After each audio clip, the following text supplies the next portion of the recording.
सभी सखियों को जय श्री कृष्ण। व्रत का पूरा फल पाने के लिए व्रत के साथ साथ व्रत की कथा को कहने और सुनने का भी विधान है। मैं आपको दशा माता की कथाओं में से पंचसारी माता की कथा का श्रवण कराऊंगी। पौराणिक कथा अनुसार एक गुजरी माई थी, उसके 2 बहुएं थी। दोनों को दूध बेचने के लिए पास के गांव में भेजा। बड़ी बहू काफी होशियार थी और पैसों का हिसाब रखना भी जानती थी, इसलिए पैसे लाकर सास को देती। छोटी बहू भोली थी, उसे हिसाब लगाना नहीं आता था।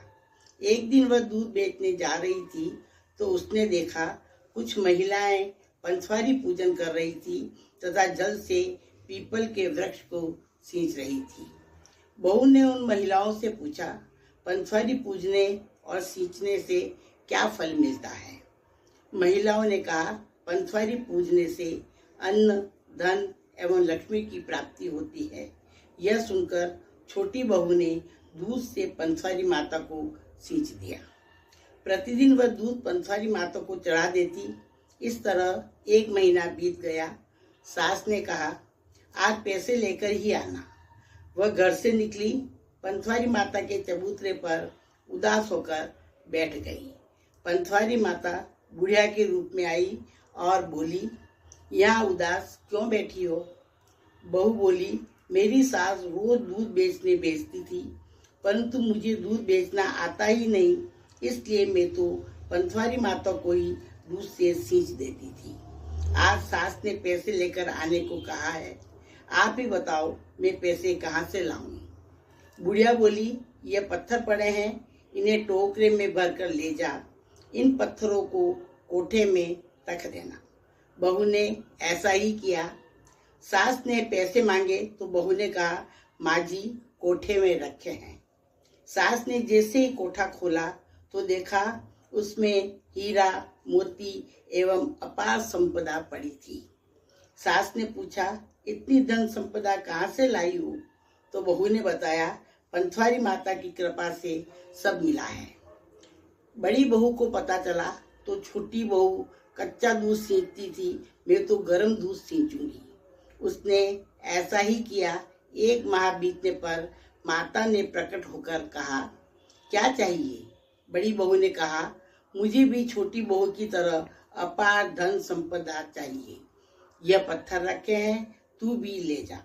बड़ी बहू पत्थर लेकर चली, घर के बाहर तक पहुंची और ठोकर खाकर गिर गई। सारे पत्थर घर के बाहर गिर गए। आने जाने वाले लोग ठोकर खाते और कोसते। बड़ी बहू पुनः माता के पास जाकर बोली, हे माता, तुमने मेरे साथ ऐसा क्यों किया?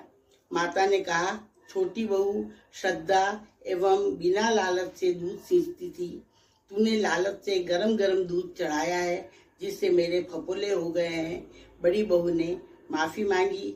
हे माता, सब पर कृपा करें। जिस प्रकार छोटी बहू का मन पाप व लोभ रहित रहता था, वैसे ही सभी भक्तजनों का निष्कपट मन रहे। पंचसारी माता की जय। पंचसारी माता हम सभी पर ऐसी ही कृपा दृष्टि बनाए रखे।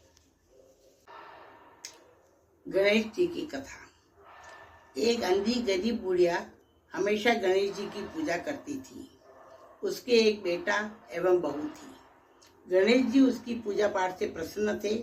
उन्होंने बुढ़िया से कहा, बुढ़िया मैं तुमसे प्रसन्न हुआ, क्या चाहिए मांगो। बुढ़िया बोली, भगवान मुझे तो कुछ मांगना ही नहीं आता, आप ही बताइए मैं क्या मांगू। तब गणेश जी ने कहा, अपने बेटे बहू से पूछ लो।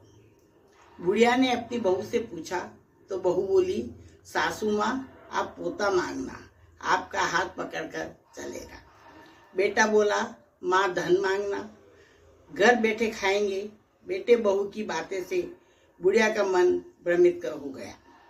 इसी विचार में बुढ़िया रात भर सो नहीं पाई। दूसरे दिन गणेश जी बुढ़िया की परेशानी समझकर एक बूढ़े के रूप में आए। उन्होंने पूछा, बुढ़िया क्या बड़बड़ा रही है? हे बाबा, आज मुझे गणेश जी ने वर मांगने को कहा है, लेकिन बहू बेटे अपने लोभ की मांग कर रहे हैं। किसी ने यह नहीं कहा कि तुम अंधी हो, आंखें मांग लेना। बूढ़े ने बुढ़िया की परेशानी देखते हुए सुझाव दिया कि माई, तुम कहना, मेरे पोते को सोने के कटोरों में दूध पीता देखना चाहती हूँ। इतना कहकर बूढ़ा चला गया। बुढ़िया तुरंत ही गणेश जी के पास जाकर वरदान मांगने लगी, मैं अपने पोते को सोने के कटोरे में दूध पीता देखना चाहती हूँ, मोक्ष और बहू का अमर सुहाग चाहती हूँ। गणेश जी मुस्कुराए और तुरंत गणेश जी ने तथास्तु कहकर बुढ़िया को मुंह मांगा वरदान दे दिया। इसी प्रकार गणेश जी भी हम सभी को मनवांछित फल प्रदान करें। जय गणेश।